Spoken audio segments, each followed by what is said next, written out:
Horlicks boost தேவையே இல்லை. அவன் காலகாலமாக புழுகிக்கிட்டு இருக்கான். இதை காம்ப்ளான் நீ குடி, அப்படியே உசேன் போல்ட் மாதிரி 7 அடிக்கு வளர்ந்துருவேன்னு. சென்னையில் பல பேர் அதை பக்கெட்டில் ஊற்றி குளிச்சுட்டு இருக்கான். அவன் அப்பா அம்மா அகஸ்தியர் மாதிரி இருந்தால் புள்ள எப்படி உசேன் போல்ட் மாதிரி வரும்? வாய்ப்பே கிடையாது. ஆனால் அந்த 7 நாளில் சிகப்பளவு கிரீம் வித்த கூட்டம் தானே அவங்க இதையும் வித்துட்டு இருக்காங்க. வேண்டாம். நமக்கு ஏன் ஊட்ட பானங்கள் வேண்டாம் என்று சொல்கிறேன் என்றால், அதற்கும் சமீபத்தில் ஒரு நவீன மருத்துவர், சில நேரத்தில் சில மருத்துவர்கள் அறம் சார்ந்த ஒரு சான்றோட ஒரு விஷயத்தை சொல்லும்போது அப்படியே சில்லிட்டு போகும். இந்தியன் இன்ஸ்டிடியூட் ஆஃப் சயின்ஸ்னு பெங்களூரில் மிகப்பெரிய ஒரு நிறுவனம், அதில் இந்தியாவில் இருக்கக்கூடிய மிகப்பெரிய மருத்துவர்கள் எல்லாம் ஒரு அறிக்கை வாசிக்கிறாங்க. ஒரு 80 வயது மருத்துவர், ஆங்கில மருத்துவர்.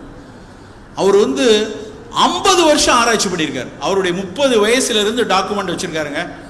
அவர் என்ன சொல்கிறார் அப்படின்னா, இந்த ஊட்ட பானங்களை குழந்தைகளுக்கு கொடுத்து தான் நம்மளுடைய எதிர்ப்பாற்றலும் போச்சு, நோயுடைய விஷயங்கள் மிகப்பெரிய அளவில் பீரிட்டதுக்கு காரணமே அதுதான். உன் பிள்ளை கொஞ்சம் எடை குறைவாக இருந்தால் அப்படியே இருக்கட்டும், மரபு உணவுகளை கொடு, இந்த ஊட்ட பானங்களை கொடுக்காத.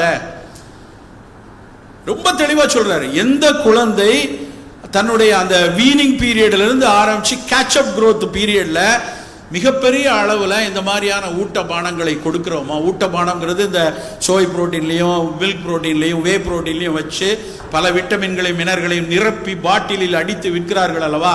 அந்த பானங்களை எந்த குழந்தைகள் நிறைய குடிக்குதோ அந்த குழந்தைக்கு தான் சுகர் நிறைய வருதுங்கிறார். டயபெட்டிக் இன்சிடென்ட்ஸ் எல்லாமே அவர்கள் சொல்லக்கூடிய அந்த உடல் சுற்றளவு, எடை, பரப்பளவு, அந்த விஷயம் இனம் சார்ந்தது. அது இந்தியனுக்கும் நியூசிலாந்தில் இருக்க மூரிக்கும் ஆப்பிரிக்காவில் இருக்கக்கூடிய மசாய் குழுவினருக்கும் வேற வேற. தயவு செய்து அமெரிக்கனைஸ்டு ஒரு நியூட்ரிஷனல் கான்செப்டை இதோட கொண்டு பொருத்தாதீங்க அப்படின்னு ஒரு மருத்துவர் மிகச்சிறப்பாக சொல்றார். புள்ளி விவரங்களோடு இந்த தலைமுறை எப்படி மாறி இருக்கு, இவர்கள் எப்படி இருக்காரு.